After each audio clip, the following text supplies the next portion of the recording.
دیر صاحب پچھلے پروگرام میں ہم نے ذکر کیا تھا پلاسٹک سرجری کروانے کا، جس میں یہ تھا، یہ ہمیں سوال بھیجا ہے عزیزہ حالہ احمد ہیں جرمنی سے،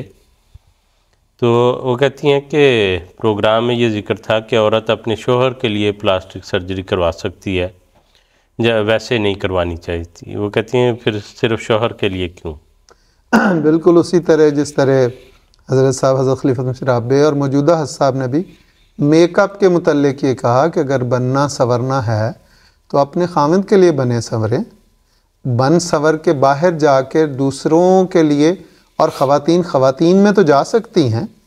بن سنور کے ان کی مجلسیں ہوتی ہیں، شادی بیاہ کے موقع ہوتے ہیں، لیکن باہر بازار میں جانا یا اوروں کے لیے تو وہاں بن سنور کے نہیں جانا۔ بالکل اسی طرح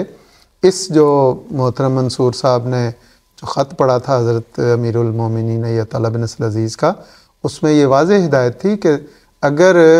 اس نے کچھ بننا سنورنا ہے، اچھا خوبصورت ہونا ہے، تو خاوند کی رضامندی کے ساتھ خاوند کے لیے کرے، دوسروں کے لیے تو اس میں کوئی فائدہ نہیں ہے، کیونکہ دوسروں کے سامنے تو اپنی نمائش اور اپنی خوبصورتی کی نمائش کرنا ویسے ہی ممانعت ہے اسلام میں، دین میں، اس لیے اس سے منع کیا۔ وَلَا يُبْدِينَ زِينَتَهُنَّ إِلَّا لِبُعُولَتِهُنَّ کہ قرآن کریم کی یہ واضح ہدایت ہے کہ اپنی زینت جو ہے اپنے شوہر کے علاوہ جو ہے یا پھر محرم رشتہ دار ہیں ان کا ذکر ہوا جو ظاہر ہے وہاں ساتھ رہتے ہیں،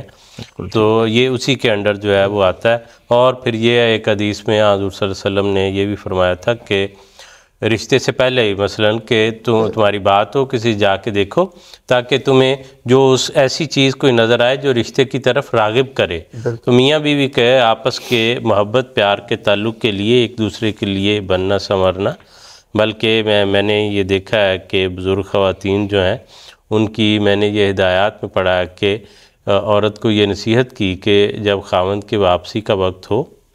تو تیار ہو کے صاف ستھرے طریقے سے جو ہے اس کا استقبال کرنا چاہیے، وگرنہ یہ چیزیں ایک دوسرے کے تعلقات کو دور کرنے یا خراب کرنے والی ہوتی ہیں۔ بالکل